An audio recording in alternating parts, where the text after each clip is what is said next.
São Carlos est une ville localisée à l'intérieur du département de São Paulo. C'est la capitale nationale de la technologie et du savoir.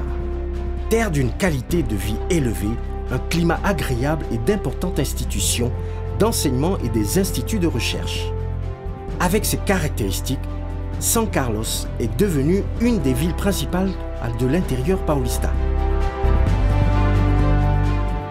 Dans cette ville se localise un campus de la USP, l'Université de São Paulo, avec son école traditionnelle d'ingénierie et le département d'ingénierie des structures qui a plus de 50 ans d'activité.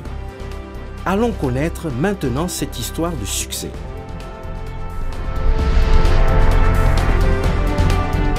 L'école d'ingénierie de São Carlos a été fondée en 1953 dans un immeuble offert par la Casa d'Italia dans la rue 9 de Julio et avec la réforme universitaire divisée en secteurs.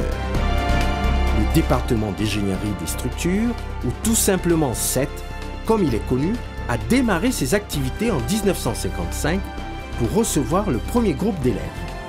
Depuis ça, des grands noms ont fait partie du département en construisant une histoire qu'il a élevée à un niveau d'excellence et de reconnaissance internationale.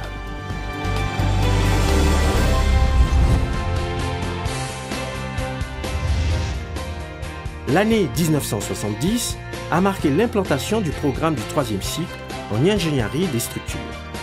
Le programme qui est aujourd'hui consolidé offre des cours de master et de doctorat qui visent à la formation de professeurs, chercheurs et professionnels de haut niveau. Le programme du 3e cycle possède un champ d'études vaste, aussi bien dans les domaines de base que dans les disciplines appliquées. Parmi les lignes de recherche se trouvent structure en béton et en maçonnerie, structure en bois, structure métallique,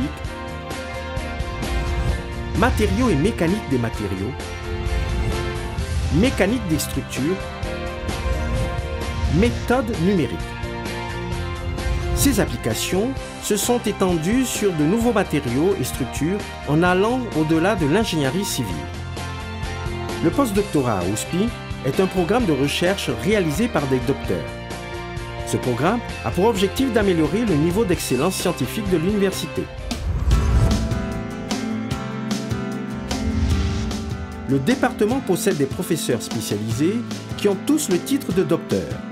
Par ailleurs, il y a un nombre significatif de HDR et titulaires. Un aspect positif qu'il faut mentionner, c'est le travail de ces professeurs. En plus d'une ligne de recherche, cela possibilite plus d'interactions et une diversité de thèmes recherchés. Il faut bien noter que les professeurs travaillent à plein temps, cela fournit une meilleure interaction personnelle avec les élèves.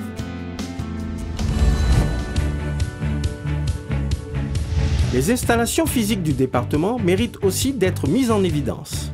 Les élèves en master et doctorat peuvent compter sur un environnement personnalisé et des salles de cours avec une structure multimédia complète. Les laboratoires sont reconnus nationalement et internationalement et possèdent des installations, des équipements, des ressources humaines qui permettent l'exécution de projets de recherche dans des lignes diverses. Le laboratoire d'informatique et de mécanique numérique réunit des équipements et des logiciels de dernière génération utilisés pour la modélisation et la simulation numérique. Des nouveaux logiciels et des algorithmes sont développés pour être utilisés par le marché professionnel dans l'avenir, en plus des équipements pour l'enseignement et la recherche en ingénierie structurale. Le département compte avec clusters de traitement scientifique qui réalisent des simulations parallèles beaucoup plus rapides que la conventionnelle. Des recherches en structure en béton, en maçonnerie et métallique sont réalisées dans le laboratoire des structures. Parmi les équipements, il faut remarquer la machine universitaire d'essai servo-hydraulique Estron. Par contre, le laboratoire de bois et des structures en bois réalise des recherches théoriques expérimentales sur le bois et ses dérivés. En plus de cela, il fournit des services à la communauté sur le contrôle de qualité, la normalisation et les recommandations des projets et des constructions des structures en bois. Le laboratoire de matériaux et de construction civile est en phase d'implantation et devra apporter un support aux activités didactiques et aux recherches dans ces domaines. Le département possède encore un auditorium, une salle de réunion et un espace commun pour la socialisation. Il faut rappeler que cette structure est mise à la disposition des élèves à plein temps.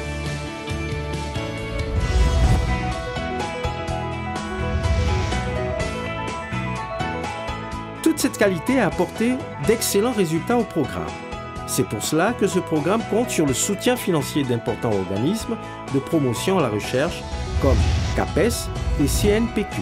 Le département possède un niveau d'excellence reconnu par la coordination du perfectionnement du personnel de niveau supérieur, CAPES, étant évalué avec la qualification maximum de cette agence, qui est l'agence de promotion de la recherche la plus importante du pays. Ces résultats se reflètent dans le nombre significatif de soutenances de thèses et de dissertations achevées tous les ans.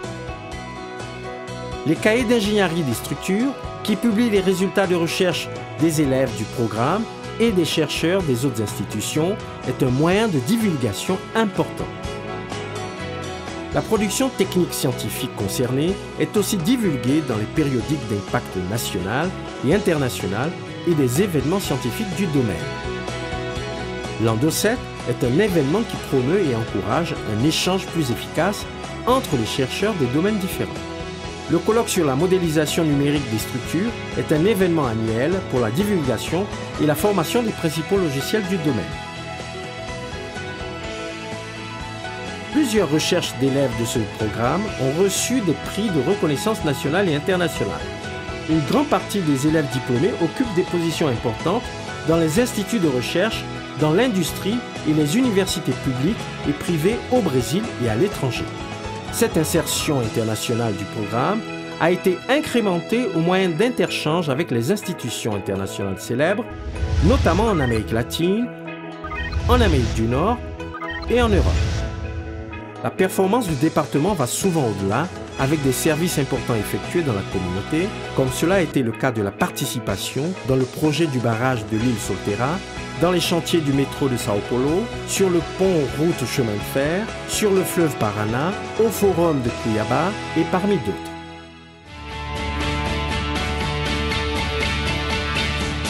Les bases ont été lancées et la recherche de l'excellence dans l'enseignement continuera de guider l'avenir de ce programme en formant des professionnels qualifiés pour contribuer au développement du pays.